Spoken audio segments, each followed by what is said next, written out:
গরু পালন বড় করা 3 বছর 4 বছর ধরে পালন করার পরে বড় করার পরে বিক্রি করে, ঈদ আসলে কোরবানি আসলে বিক্রি করে, একটা দাম পাই।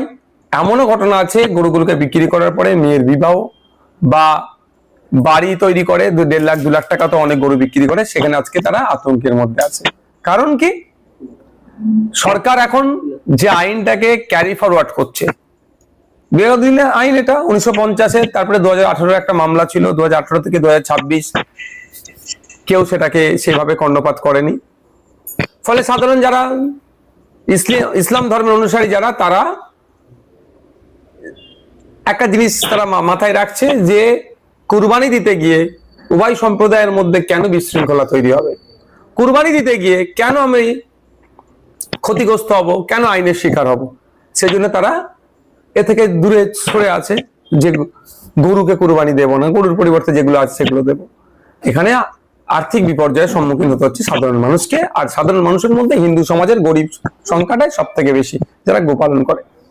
আমি ওই যে আইন আছে, আইনে 12 নম্বর সেকশনে বলা আছে রাজ্য সরকার যদি চায় ধর্মীয় পারপাসে, চিকিৎসার ক্ষেত্রে, গবেষণার ক্ষেত্রে এগুলো পশু হত্যাকে, পশু জবাকে ছাড় দিতে পারে। সেই জায়গাটা উল্লেখ করে আমি রাজ্য সরকারকে চিঠি করেছিলাম, এবং দেখলেন তো গতকালকেও বেশ কয়েকটা মামলা হয়েছে। মামলাতে কোর্ট মনে 24 ঘন্টা টাইম দিয়েছিল, এখন কি আপডেট আছে আমি বলতে পারছি না। 12 নম্বর সেকশনটা রাজ্য সরকারের উপর ছেড়ে দেওয়ার কথা বলেছে। তো এখন দেখার বিষয় রাজ্য সরকার কি পদক্ষেপ নেয়। মুসলমানদেরকে সত্যি টাইট করবেন, যে টাইট করার নামে হিন্দু ভাইদেরকেও বকলমে টাইট করবেন, না একদিকে যেমন ফান্ডামেন্টাল রাইটস এর মধ্যে রিলিজিয়াস যেটা ধর্মচরণের যে স্বাধীনতা আছে সেটা সঠিকভাবে করতে দেবে, সেটা এখন সময় কথা বলবে।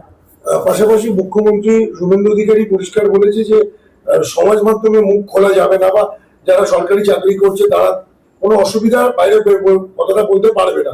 কোথাও কি মনে হচ্ছে যে গণতান্ত্রিক অধিকারের উপর হস্তক্ষেপ? অবশ্যই অবশ্যই প্রোটেস্ট করা, প্রতিবাদ করা আমার ডেমোক্রেটিক রাইট, বাক স্বাধীনতা আমার ডেমোক্রেটিক রাইট, সেখানে কেউ হস্তক্ষেপ করতে পারে না।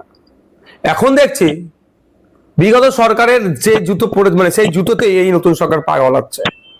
বিগত সরকার একটা কার্টুন শেয়ার করার জন্য অম্বিকেশ বাবুকে জেল খাটালেন, মিথ্যা একাধিক মামলা দিলেন। সাংবাদিক শাসক বিরোধী একটু খবর হওয়ার জন্য তাকে আটকেছিলেন। আর সরকারি কর্মচারী মুখ খুললি ট্রান্সফার। তাহলে নতুন সরকার এসে সেটাই করছে নাকি? আমরা এর বিরোধিতা করেছি, আমাদের পার্টির পক্ষ থেকে বিরোধিতা করা হয়েছে, যেগুলো মেনে নেওয়া যাবে না। সরকারি কর্মচারী থেকে শুরু করে প্রত্যেকটা মানুষের যে বাক স্বাধীনতা আছে সেটা হস্তক্ষেপ করা যাবে না। পাশাপাশি বন্দে মাতরম গানটি স্কুল থেকে নিয়ে প্রত্যেকটা স্কুলে এবং বিভিন্ন মাদ্রাসাতে তার প্রতিদিন সেটা উচ্চারিত করতে বলা হচ্ছে, যেটা নিয়ে ইসলাম ধর্মাবলম্বী ভাইদের ওনাদের কাছে একটি প্রশ্নচিহ্ন তৈরি হয়েছে। এই বিষয়ে কি মন্তব্য? দেখুন, এই বিষয়ে আমার অনেক আগে সুপ্রিম কোর্ট বলে দিয়েছে, এবং কেন্দ্রীয় স্বরাষ্ট্র দপ্তরের যে সার্কুলেশন বা যে নোটিফিকেশন, সেখানে জোর করানোর কথা কোনো জায়গায় বলা নেই। জাতীয় সঙ্গীত আমাদের মাদ্রাসাতে বলুন, স্কুলে বলুন, আমরা প্রত্যেকদিন আমরা সেখানে পাঠ করি, কিন্তু বন্দে মাতরম যেটা আছে সের মধ্যে বেশ কিছু শব্দ এমন আছে যেটা ইসলাম ধর্মের যে ধর্মীয় বিশ্বাসে আঘাত লাগবে, বা হিন্দু ধর্মে ছাড়া অন্য ধর্মীয় বিশ্বাসে আঘাত লাগবে, সেটা নিয়ে সুপ্রিম কোর্ট পর্যন্ত হয়েছিল। সুপ্রিম কোর্ট গাইডলাইনও দিয়েছে। আমি বলবো জোর করে চাপিয়ে দেওয়া হচ্ছে অসাংবিধানিক কাজ, এটা গণতন্ত্রের পরিপন্থী। হ্যাঁ, রিকোয়েস্ট করা যেতে পারে যে আপনি এটা চালাতে পারেন, যেটা কেন্দ্র সরকারের স্বরাষ্ট্র দপ্তরের নোটিফিকেশন ছিল। এখন একদিন অন স্টেপ এগিয়ে গিয়ে এ কথা বলছে। তবে বলি একটা কথা, সুপ্রিম কোর্টের তাদের এই অর্ডারটাকে রাজ্য সরকার মানছে না। আমরাও টিচার্স যারা আছেন, যে সংগঠনগুলো আছে, তাদের সাথে কথা বলছি। যদি এটা জোর জবরদস্তি করা হয়, চাপিয়ে দেওয়া হয়, অসাংবিধানিক কার্যকলাপ করা হয়, একটা নির্দিষ্ট ধর্মীয় কিছু রীতিনীতি বা শ্লোক অন্য ধর্মের উপরে চাপিয়ে দেওয়া, এটা সংবিধান বহির্ভূত, এটাকে চ্যালেঞ্জ করা হবে।